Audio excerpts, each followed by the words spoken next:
Hello and welcome to another video, and today we've got a very exciting one. So I've worked with a lot of startups over my career, and a lot of the times I find that there are many growth levers that are just left untouched. So founders are just left spiraling through the same things they're trying to test and iterate on, their landing pages, their ads, and etc, etc. But they actually forget that there's a lot of core growth levers that some of the most successful startups are using. So I'm going to go over those right now with some of the best growth levers that I see that people are commonly missing out on. For those that don't know me, my name is Howard and I'm a growth consultant. I've worked inside over 30 startups at this point, and my speciality is going in and injecting growth and rapidly testing so we can find out the quickest way to grow the company. So if that's something you might be interested in, please do leave a like and subscribe, and hopefully I'll be providing a lot more content that can be useful to you. Okay, so kicking things off, one of the growth levers that I see founders miss out on again and again is making a very strong introductory offer. So people are always focusing on product, but especially if you've got a product where you're relying on a subscription or basically just trying to get a high lifetime value, a lot of people neglect the fact that they can be a lot more aggressive on their introductory offer. You've done a lot of the hard work on making a fantastic product, and this is where we get aggressive on trying to get people to try our product at any cost. You've likely done tons of hard work on making a great product, and this is how we get people in the door to try it for the first time. And it's very important to get people into the sales funnel so that we can then build a relationship with them and hopefully build some LTV. So what do I mean with an introductory offer? So what I'm talking about here is just being super strong with price point, with bundles, with add-ons, and basically making it as easy as possible for someone to purchase and basically making it a no-brainer. We spend so much time building rapport with a customer, and although they haven't purchased, we're always staying top of mind, and we really want to just get in front of them and say, okay, let's give these guys a try. So think about bundles, think about adding a lot of freebies onto a bundle of products so you can actually get quite a bit of cash from them, but show a really big discount and value you're giving them just for testing you out in the first place. Think about all of the possible pain points that's going through a customer where they're not wanting to try you. Think about skepticism, think about not seeing any social proof and things like that. Take that away from them, add a 30-day money-back guarantee, fill it with social proof and real customer reviews, both images, written text, and also videos, to really show them that this introductory offer is a great opportunity to try it, but also is a very low likelihood of it going wrong with them. You want to show this potential customer just how fantastic this opportunity is to finally try your product for the first time, and also mitigate all of the downside and show them that there really is no risk just for giving it a go. And also don't be scared to run very short-term offers. A lot of time these customers are lurking. Although they're not purchasing, they are aware of your email activity and all of your ads. Fire in a 24-hour sale or a 24-hour free shipping, something like that, just to get people over the line and take up this introductory offer.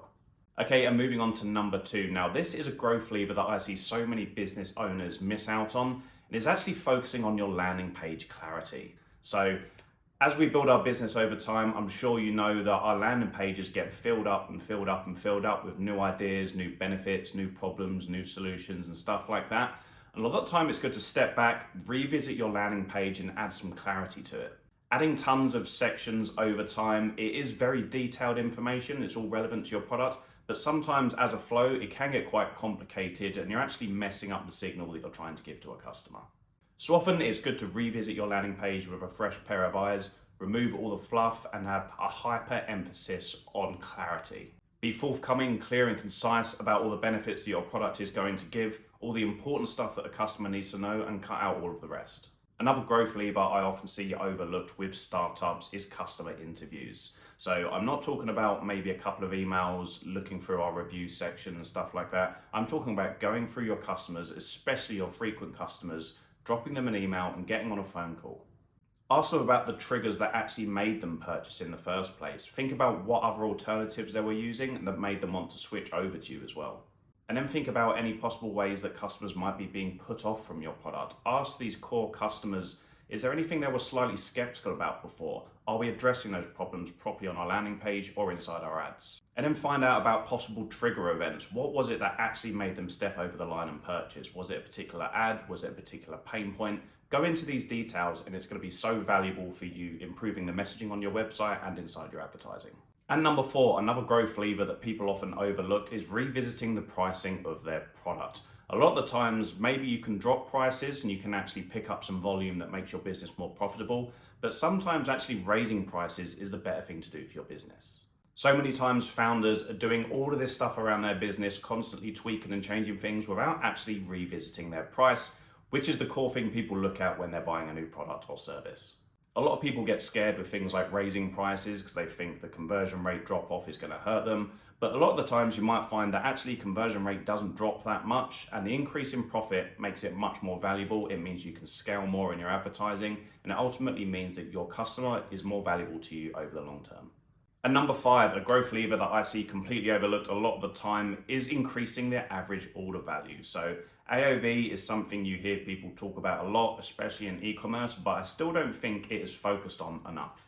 It is far easier to extract, say, £50 worth of revenue from a new customer who is already going through the checkout process and who has already decided that they want to buy, versus acquiring a whole other customer and getting them to give you £50 for the first time again. Once you've got a potential customer into the buying mood, you've spent all your time on advertising, you've taken down your funnel, and you've given all this information about the product and they're ready to buy, that is when you can show them some more of your products. You might be able to entice them into buying more of the same product, but getting some more value from that with a bundle. Or if you're in a subscription business, you might be able to entice them with a subscription, committing for a longer term in return for a nice little discount.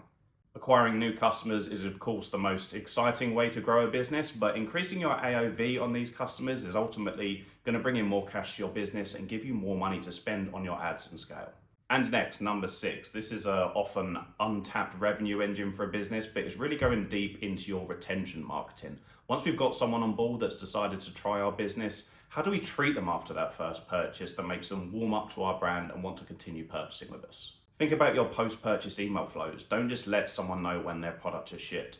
Tell them about all the exciting benefits they're going to get from their product, and also follow up not with just sales and trying to get them to buy more, but also tell them that what their product is doing for them, the community that they're in, how other people are getting benefits, and basically trying to get them into this atmosphere of your brand so they feel more of a customer and more welcomed.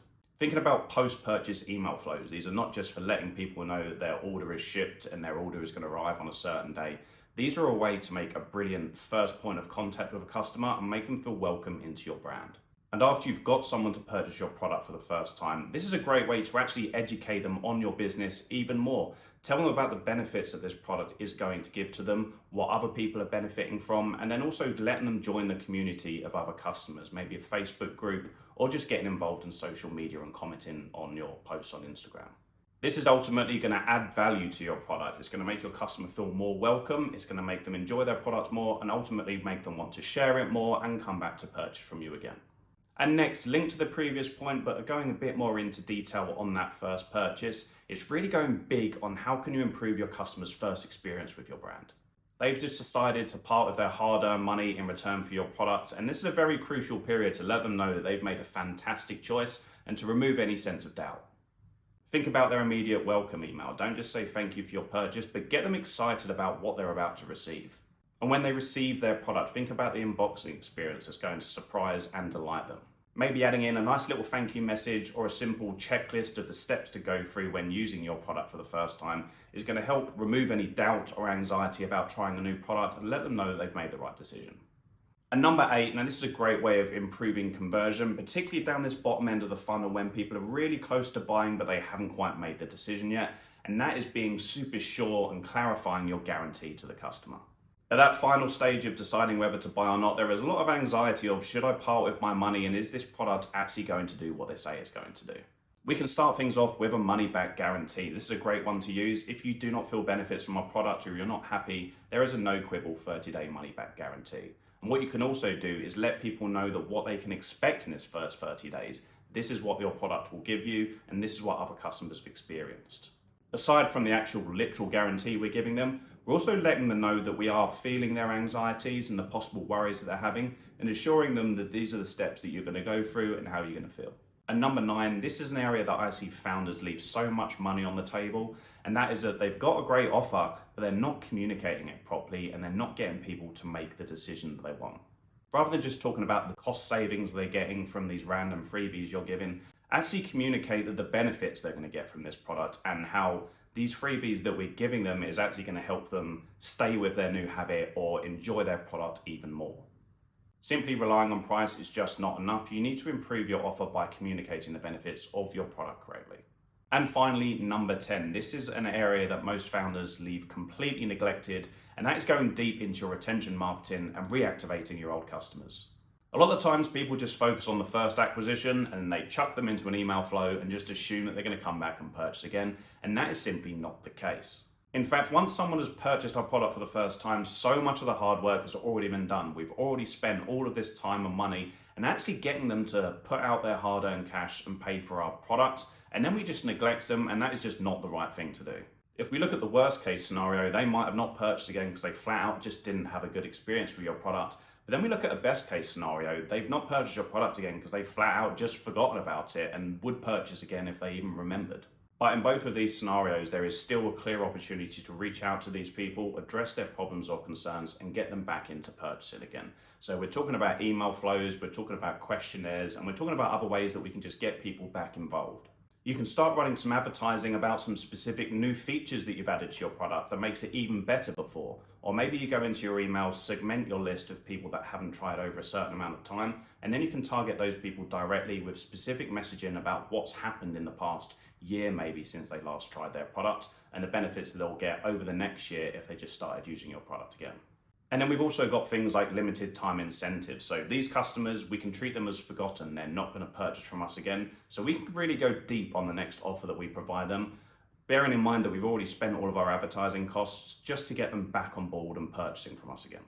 So hopefully you can see from this last example and all the other examples that are provided that there are many growth levers that just come outside of just throwing out ads and tweaking our landing page, and hopefully we get more customers coming in.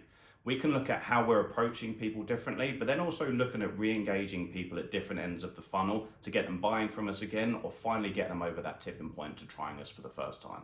I really hope you found some of these ideas useful. If you have any other questions or maybe some ideas yourself, please do leave them in the comments. I would love to hear them, and I will of course also respond to them with my thoughts. And as I mentioned, YouTube is something I'm going to be doing a lot more frequently now, so if this kind of content and startup growth is something you're interested in, please do subscribe, and I look forward to seeing you in the next video.